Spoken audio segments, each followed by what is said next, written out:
Hi, welcome to this podcast. The focus of this podcast is the focus question, what role do preventative actions play in enhancing the well-being of the athlete? In this podcast, we'll be focusing on environmental considerations. Given the nature of environmental considerations in the syllabus, we'll be treating this dot point in two podcasts. This podcast will focus on temperature regulation and guidelines for fluid intake. The second podcast will focus on climactic conditions and acclimatization.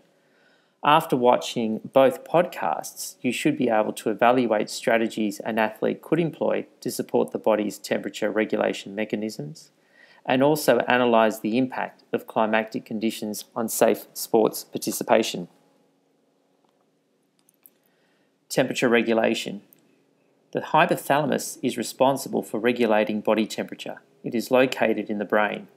When the internal or core temperature of the body raises or lowers above or below 37 degrees Celsius, the hypothalamus sends messages to the heating and cooling systems, the effector organs in the body, to re-establish the internal temperature.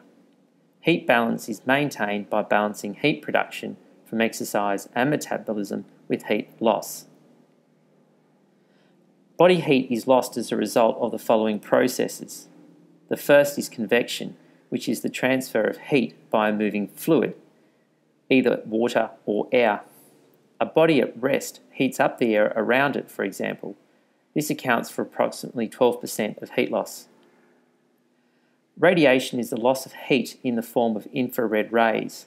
The greater the difference between the body's heat and the environment, the greater the radiated heat loss. At rest, radiation accounts for 60% of heat loss. Conduction is the transfer of heat from a body to an object by contact. For example, your pen will heat up while you are holding it. Conduction accounts for approximately 3% of heat loss. And finally, there is evaporation. Evaporation is also known as sweating. It is only effective if water is able to evaporate. This is less effective on a hot day, and the body's ability to sweat decreases as humidity starts to increase. At rest in a comfortable environment, sweating accounts for up to 25% of heat loss. The circulating blood distributes heat within the body.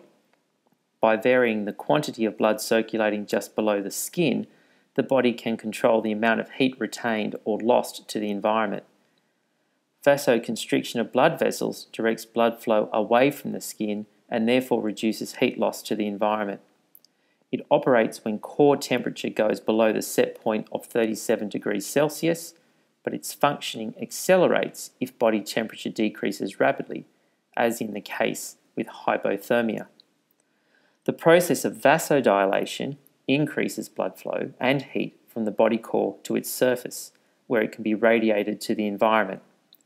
The body uses vasodilation to cool itself down as its core temperature rises. Vasodilation is operating constantly within the body if temperature rises above the set point. However, it ceases to function in cases of severe hyperthermia. Exercise and certain environmental conditions change the impact of these mechanisms. Heat loss through evaporation as a result of hot, dry environments, for example, accounts for more than 80% of total heat lost from the body, highlighting the importance of regular and adequate fluid intake in these conditions. There are a variety of strategies athletes can employ to help regulate temperature. These can include ice baths, where the athlete immerses themselves in icy water, ice vests. These are worn and cool the athlete down. These are mostly used during training activities and training drills, especially when the athlete is acclimatizing to a hot environment. Using shade and misting bottles, staying in an air-conditioned dressing room and using the showers, particularly at half-time or in any of the breaks that the athletes may have. Choosing to exercise in the cool of the day, that is in the morning and in the evening. Making sure that they wear clothing that allows for evaporation, in other words, clothing that allows the skin to breathe. Asking for extra drinks breaks This is particularly important in sports like cricket and tennis. And finally, athletes use cooling fans close to the sidelines to enable them to help with recovery. In choosing which of these strategies to employ, the athlete should take into account a number of factors. Obviously, practicality is one of those factors. Athletes also need to think about their context and the sport that they play, whether they have access to a variety of these strategies. For example, if they're amateurs or professionals, they have access to support staff that can help them employ some of these strategies.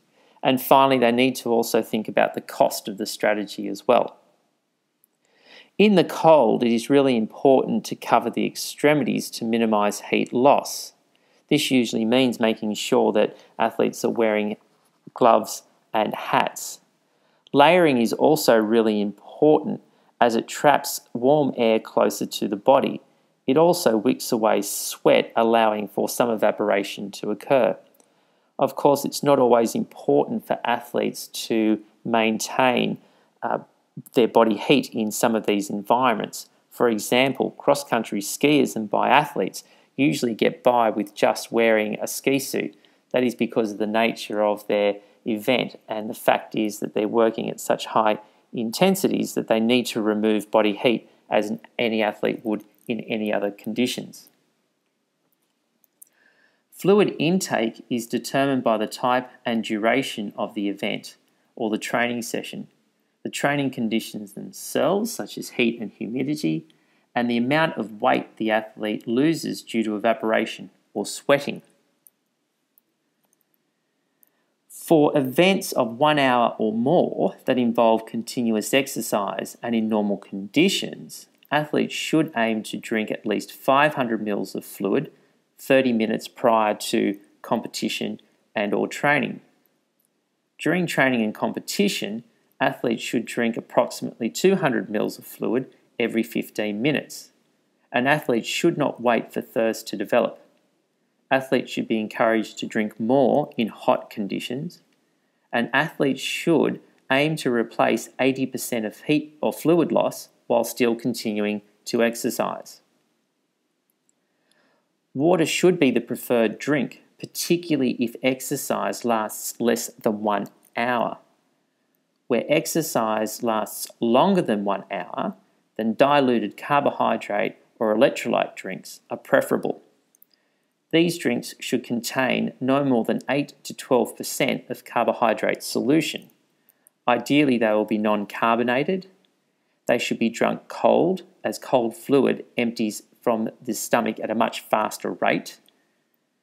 And athletes should experiment with fluids to choose one that tastes good, which will encourage further drinking.